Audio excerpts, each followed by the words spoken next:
Well, good morning. Welcome back to the Broadcast Retirement Network. I'm Jeff Snyder. This is BRN Weekly for Saturday, June 24th, 2023. And our top story today is the stock market now overvalued. And joining me now to discuss this and a lot more, Jane King is a financial journalist joining us from the NASDAQ. Jane, always great to see you. Welcome back to the program. Thanks so much for joining us this morning. Always great to be with you, Jeffrey. Yeah, great to have you back. I know you took a little bit of a break last week, but we're always great to get your analysis. Yeah. I guess my question to you, Jane, is the stock market overvalued now? Well, good question. Of course, we do have the NASDAQ up 30% this year, which is a tremendous gain.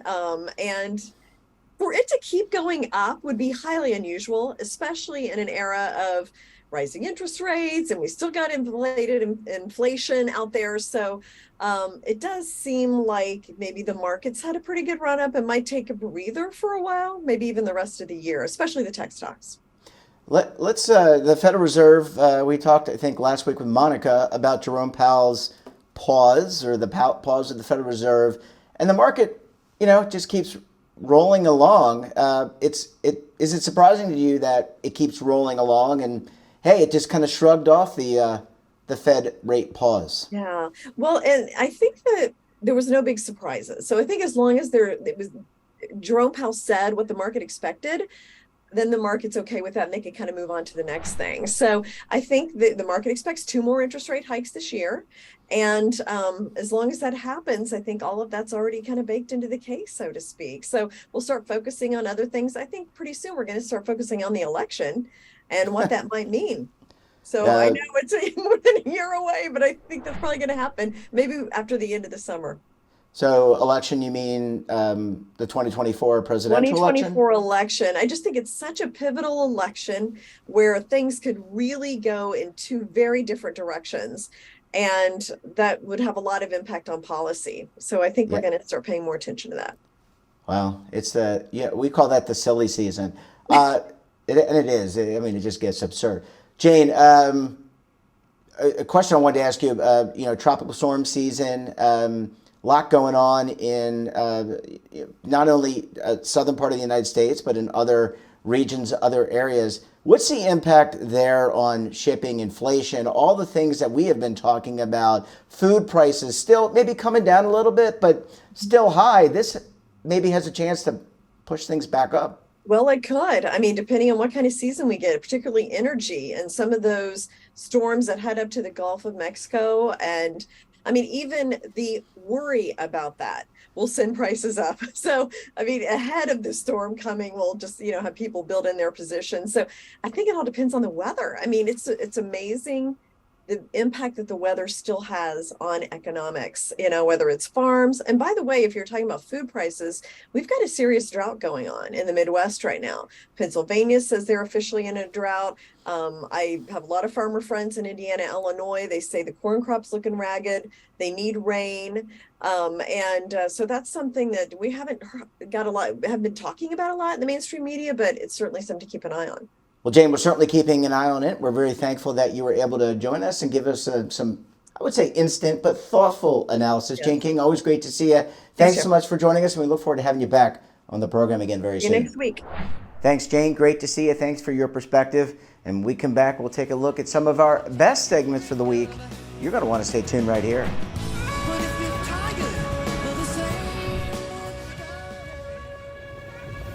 Imagine a new television network that will make you richer, healthier, and in control of your financial future.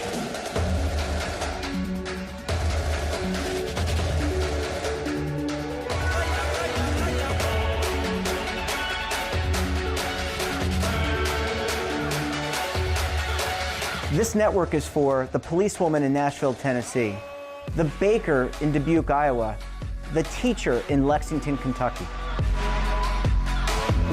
We want to make the idea of savings and retirement culturally relevant.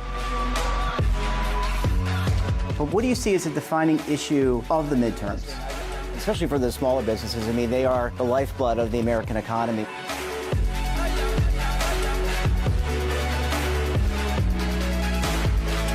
featuring exclusive interviews, current affairs, and docuseries. 33 years old, you retired early. The philosophy is money only matters if it helps you live a life that you love. But you got to start thinking about retirement as soon as you get in. The Broadcast Retirement Network will drive very high engagement with premium partnerships. So this isn't retirement and savings for your parents or grandparents. This is for all Americans. And we're going to change the way you think about money.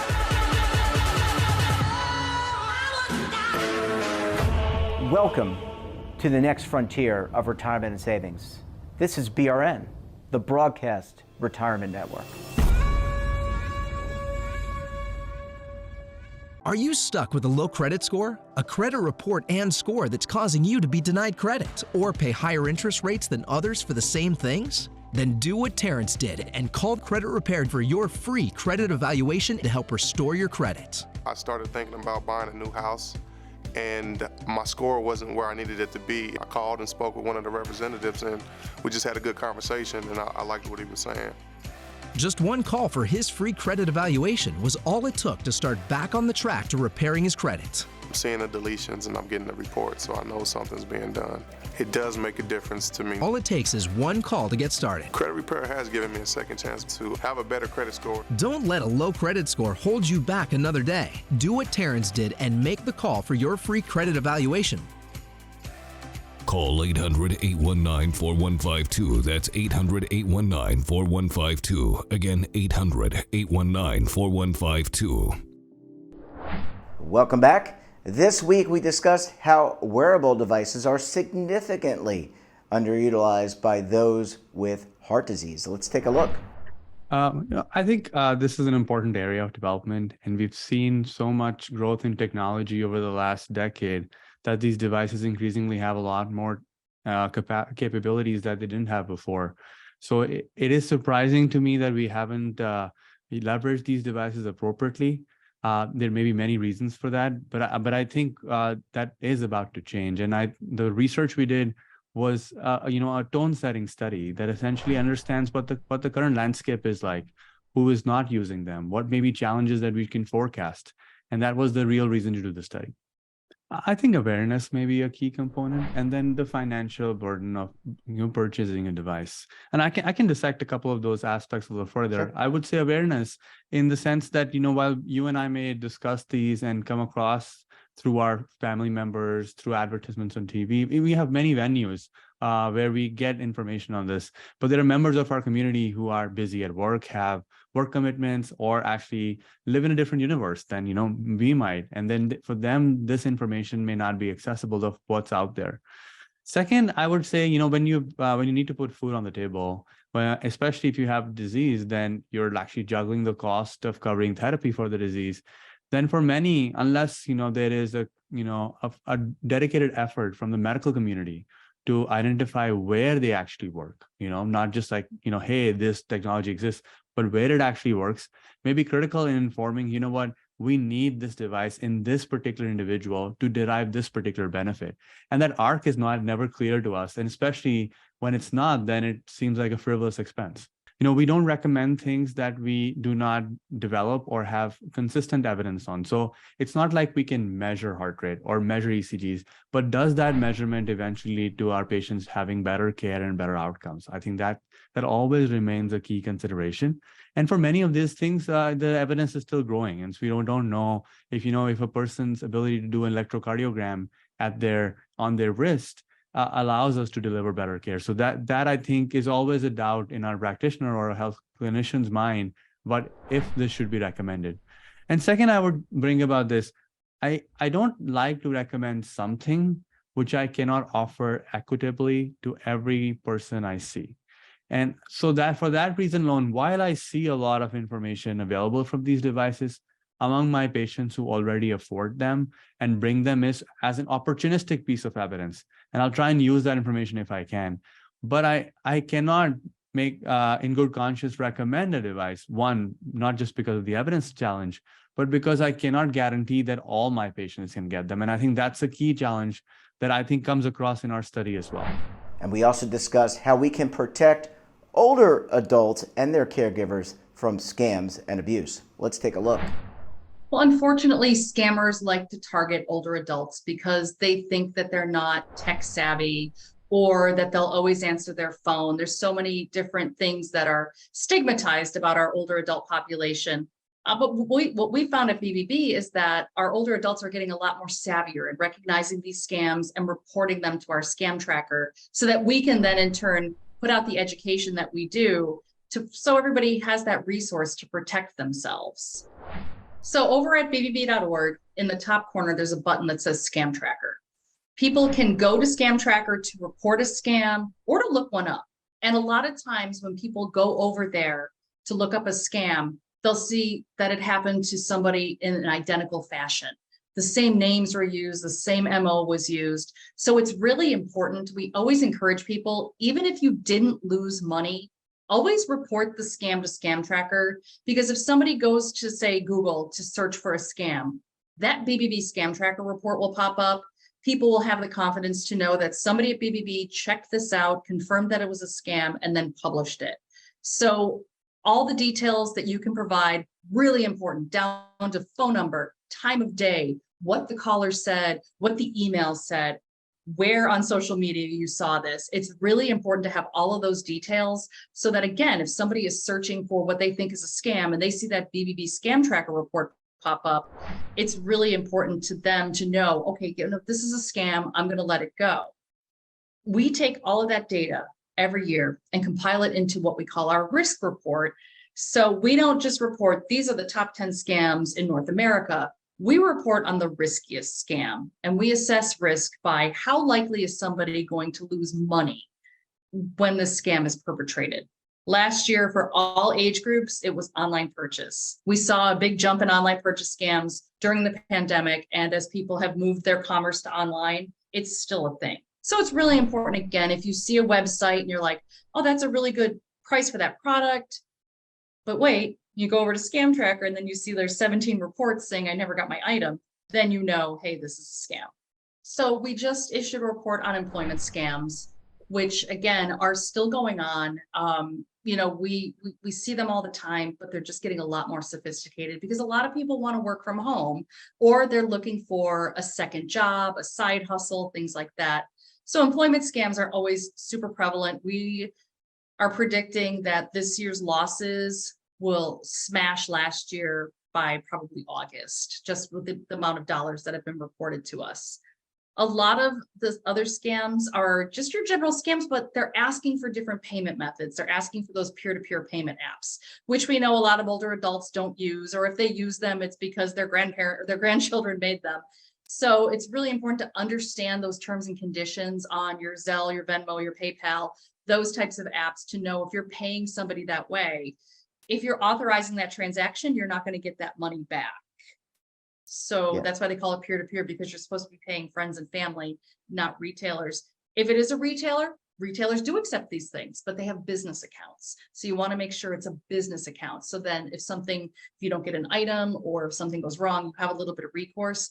But if you pay peer-to-peer, that money's gone. So those are a couple of things we're seeing a lot more. We just issued another study again on timeshare and travel tips and scams and things like that people need to watch out for. And we do know that older adults are often targeted for travel because they have the time and the means to invest in travel. So really good consumer tips on just making sure if you do sign up for a timeshare, you know exactly what you're getting into, what you're getting your family into, and how to get out of it. Sometimes getting out of it is the hardest part of these types of situations. So it's really important to arm yourself with that information before you say yes to anything.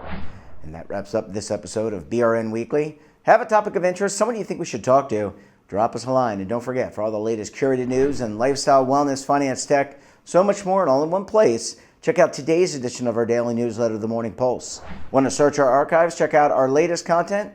Visit our website and, of course, all of our streaming partners. We're back again tomorrow for BRN Sunday. We'll be joined by members of the media, academia, financial services, and government as we break down all the news and events for the week. You're not going to want to miss it. Until then, I'm Jeff Snyder. Stay safe, keep on saving, and don't forget, roll with the changes.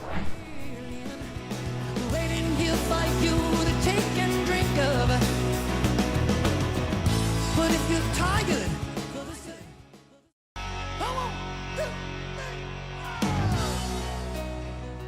Now is your opportunity to co-create content around any topic on the First Lifestyle and Wellness Network. Reach a global audience through our platform and co-own exclusive branded content. All of our programs are available on demand and also as audio-only podcasts, so you can take us on the go. Broadcast Retirement Network, available anytime, anywhere, and on any device. Tax audits, tax liens, wage garnishments. Every day we hear stories like this about good folks who are simply struggling to pay their bills. Each of them are living a frightening IRS tax nightmare, and they are afraid it will destroy their lives. I'm a divorced single mom, and my ex-husband left me and the kids with a lot of unpaid bills, including unpaid taxes. I was really starting to show my stress on my kids because the IRS had sent me a letter demanding a huge payment from me. I couldn't afford it. So then the IRS was threatening to garnish my wages. I'm already living paycheck to paycheck. That would have put me over the edge financially. It truly seemed hopeless, but then a friend at work told her to call the tax relief line. The people at the tax relief line, they told me about something called innocent spouse relief. They worked it out so that all of the taxes from my ex are not my problem. I don't know how that works, and I don't care. All I care about is that I don't owe the IRS a dime, and they are not going to take my paycheck. Even if it seems hopeless, you should call the number on your screen right now. There is absolutely no cost for the call or the consultation. You are under no obligation. If you are worried that the IRS could garnish your wages, seize your assets, even take your home, call us right now. The Tax Relief Line is here to help you. Now you have a knowledgeable, professional team of tax experts that are ready to negotiate with the IRS and fight for you to save you money. The Tax Relief Line's professionals have successfully negotiated thousands of cases, reducing and sometimes even eliminating the tax debt for their clients. It's very easy to get started. Simply call the number on your screen right now. You don't have to live in fear anymore. The call and the consultation are free.